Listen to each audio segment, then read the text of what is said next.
E a galera tá indo à loucura com a nova teoria sobre o final de Loki. Agora que os inibidores de magia foram desativados, será que todas aquelas inúmeras joias do infinito sendo usadas como peso de papel lá na TVA simplesmente voltaram a funcionar e são objetos mega poderosos de novo? Imagina isso! É isso que o Loki vai fazer? Usar lá as joias? Abrir a gaveta do Case, pegar várias joias do infinito e, pô, salvar a TVA? Olha, nesse vídeo eu vou trazer uma explicação detalhada e embasada pra você sobre as origens das joias do infinito nos quadrinhos. Como é que elas funcionam, a ligação dela com os Celestiais, o que o Loki fez com as joias nos quadrinhos. Vamos recapitular tudo que a série do Loki abordou até agora também. Vai ser uma análise de ponta a ponta nessa teoria. Bora lá!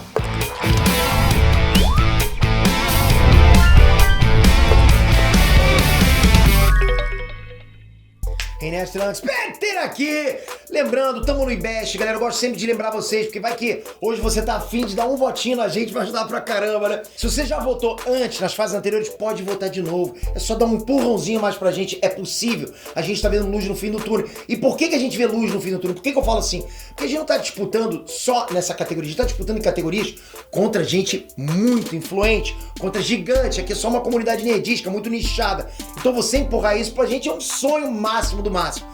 Porra, tamo junto pra caramba, galera. Você já colocou a gente aqui. Obrigado pelo teu voto. Vamos lá.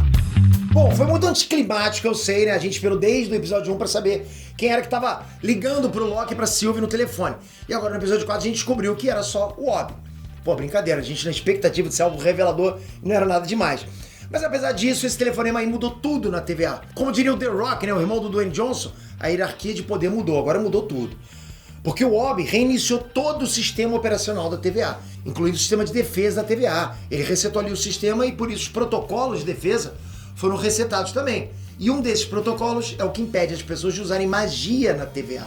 Como é que pode, né? Ter um processo científico, um protocolo científico, né, tecnológico para impedir magia, mas tudo bem. Ou seja, agora o Loki e a Sylvie estão liberados para usar magia à vontade dentro da TVA, olha isso. Dois deuses dentro da TVA. Só que tem uma galera indo mais longe teorizando que por causa disso agora eles podem usar as joias do infinito lá dentro da TVA. Lembra lá no primeiro episódio da primeira temporada, né? O Tesseract não funcionava na TVA? Aí apareceram várias joias do infinito nas mesas dos trabalhadores da TVA lá. Nenhuma das joias funcionava. Era elemento decorativo, peso de papel pra eles. Olha a cara do Loki olhando aquilo, imagina. Tudo aquilo que ele sofreu antes. Bom, não aquele, mas o outro Loki.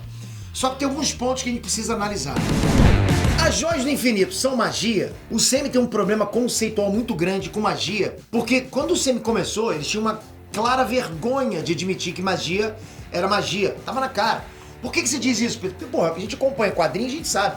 Era escancarado o uso da magia, só que lá eles camuflavam. Só você ver os filmes do Thor. Tudo que o Thor dizia que era mágico, a Jane vinha com aquela desculpinha de magia é só ciência que a gente ainda não conhece. Isso não é a ponte mágica do arco-íris. Isso é uma ponte de Einstein-Rosen. Asgard não era tratado como lar de deuses mitológicos, não era assim que a galera via, né? Lar de arquétipos do inconsciente coletivo. Asgard era tratada como lar de seres alienígenas mega tecnológicos, tão avançados que pra gente parecia magia. Thor 1 e Thor 2 é literalmente isso. E não é isso nos quadrinhos. Doutor Estranho 1 tem literalmente ancião explicando que magia é pegar a energia de outras dimensões e de entidades cósmicas do multiverso. Resumindo, magia era um poder cósmico do Doutor Estranho. Inclusive, desde o começo, né, quando falavam lá sobre as joias serem gemas mágicas, né, ou quando falavam sobre qualquer tipo de magia, na verdade estavam falando sobre poderes e energias cósmicas. E sim, os quadrinhos são ao contrário. Nos quadrinhos deixam claro a diferença. É claro, é explícito pra gente, né, a diferença entre poder mágico e poder cósmico. Existem esses dois poderes, né? Quem conhece o Vista Prateado sabe o que é poder cósmico. Existem entidades cósmicas, entidades científicas. Galactus, por exemplo, né? Ele é o detentor do poder cósmico. Ele que dá poder para os arautos dele. E existem entidades místicas, como por exemplo o Dormammu, o Mephisto. E por aí vai, entende? São duas coisas completamente diferentes. Completamente diferentes. Uma coisa é bruxaria, feitiçaria, magia, né? Outra coisa é poder científico, energia cósmica. Nos quadrinhos isso é claro pra gente, é claro. A gente nem tinha dúvida disso. É a diferença de um nerd num computador para uma bruxa que faz pacto e poção. Acho que deu pra entender a analogia, né? O Semi tentou misturar essas coisas, não sei se por vergonha, ou porque a China não deixa passar magia, né? Magia no cinema, não sei. E eles ficavam lá com medo do filme ser barrado lá na China. Pode ser. Bom, tô chutando isso aqui, ok? Mas depois com WandaVision, com Loki, aí não tem como, né? A gente começou a ver uma parada mais feitiçaria mesmo sendo abordada, né? De um jeito mais De um jeito meio tímido ainda, beleza. Não igual nos quadrinhos, mas bem diferente do início do CM, que era totalmente ciência. Então eles começam, não tem como mais, agora a gente tem que falar que é magia. Não, eu vou fazer o quê, porra? Então fica a pergunta, será que as joias do infinito são magia mesmo para serem desativadas assim pela TVA? Se a gente for levar em conta os quadrinhos e até algumas citações do CM, a gente vai ter claramente as joias do infinito como aspectos da realidade, aspectos cosmológicos, ou seja, é a ciência do universo. Mas foi o que eu falei, como o CM é confuso com a diferença disso para magia, fica a pergunta, será que agora que a magia está liberada as joias vão funcionar? O Loki pode ir lá agora buscar um monte dessas joias do infinito que estão na gaveta do Casey? Muita gente acha que sim, mas a gente tem que levar em conta também que talvez os inibidores foram criados desde o começo para inibir os usuários de magia presos pela TVA. Não foram feitos para joias nem nada do tipo. Então vamos para outra pergunta. Porque se não for isso, então, por que as joias não funcionam na TVA? Galera, é importante entender que o material base é os quadrinhos da Marvel Comics, ok? A gente tem que se basear nos quadrinhos. E nos quadrinhos, as joias do infinito não funcionam fora do universo.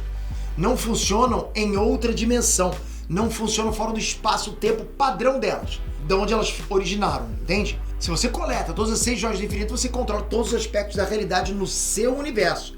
Fora do seu universo, elas não têm poder. E isso é uma coisa que é abordada em todas as sagas do multiverso que o Sam está adaptando nessa fase nova agora, né? Guerras Secretas do Jonathan Hickman, Infinite Wars, Incursões, Loki. Inclusive o próprio Loki já usou todas as joias para ir atrás da origem das joias e ele chegou na dimensão conhecida como Quarry of Creation, a pedreira da criação, ou a mina da criação, né? A tradução seria algo desse tipo aí. E esse nome de a mina da criação é justamente porque é de lá que são originadas essas joias preciosas, né? As joias do infinito. Só que lá elas são simples pedrinhas. Elas não funcionam lá porque elas não têm nenhum poder sobre aquela dimensão que elas foram criadas. Da mesma forma como não funciona em nenhum outro lugar fora do universo que elas foram designadas. Porque essas joias são as pedras da fundação que os Celestiais usam para esculpir cada universo. Os Celestiais usam essas pedras como fundação para construir cada universo do multiverso. É por isso que as joias só têm poder no universo natal delas. Porque elas são a fundação daquele universo específico, o pilar daquele universo específico, entenderam? E como a gente sabe, a TVA tá fora do universo. Né? Igual, por exemplo, o Reino Quântico, né? Por isso que não aconteceu o estalo lá. Então a TVA tá fora do universo. A TVA tá fora do espaço-tempo do multiverso. Ela tá deslocada ali. A TVA vê a linha do tempo de fora, entende? Ela olha de fora, ela olha como terceira pessoa. Então faz todo sentido as joias do infinito não funcionarem dentro da TVA. Se o CM vai seguir isso ou não, aí eu não sei. Eu tô apenas aqui trazendo pra vocês a base da base, pra vocês entenderem, tem a base dos quadrinhos. Mas sim, eu acredito que as joias do infinito não vão servir de muita coisa nesse final de segunda temporada. Pra mim é uma arma que já acabou. Eu imagino isso. E assim, em teoria, até serviriam, né? Se fossem usadas fora da TVA. Se você for pra linha do tempo, você consegue usar a joia do infinito. Então, pra alguma coisa, deveria servir. O lance é você ir na gaveta do case, pegar a joia do infinito, olhar pra aquelas ramificações todas e falar: porra, de onde que saiu essa joia aqui? Onde que ela vai funcionar? É emaranhado de início, vai ter que tentar uma cacetada, né? Mas se for pra seguir, né, o core, a lore das joias do infinito, elas não são pra funcionar na TVA mesmo, não tem como. Se a gente fosse basear nos quadrinhos. Inclusive na cena do primeiro episódio da primeira temporada de Loki, né, quando ele percebe que as joias do infinito são só pesos de papel na TVA, não só como, tem um inibidor, só mais como a TVA tá acima do universo. As joias do infinito não têm poder sobre a TVA. A TVA tá acima das joias. Tanto que o próprio Loki em seguida fala: Is this the greatest power in the universe? É esse o maior poder do universo? Então, galera, eu não acho que Loki vai ter aí esse furo de roteiro e usar uma solução fácil dessa de partir para as joias do infinito. Eu acho que eles estão embasados nos quadrinhos. Seria muito óbvio e, na minha opinião, ridículo, ok? Mas e você, o que você acha? Você acha que o Loki vai ir atrás das joias mesmo? Você acha que a série do Loki vai seguir os quadrinhos sobre o funcionamento das joias ou não? Coloca nos comentários. E não esquece, empurra a gente mais um pouquinho pra frente no IBEST. Você consegue dando um votinho aqui embaixo, ó. E só isso, já tá pronto. Só você clicar e tocar lá. E pronto, você pode falar: PT, votei. Pô, aí tamo junto pra caramba. Você tá aqui. Aliás, você tá junto comigo mesmo não votando. Então, obrigado de qualquer jeito. Mas se puder ajudar, vai ser bom demais. Toca aqui agora, se inscreve. Não vai sem se inscrever. Pô, a gente precisa de você no canal. Faça isso por nós, galera. Tamo junto. E eu vou sempre trazer novos assuntos nerdísticos pra vocês nesse portal Multiversão Nerdístico. Tamo junto. Valeu, galera. Fui!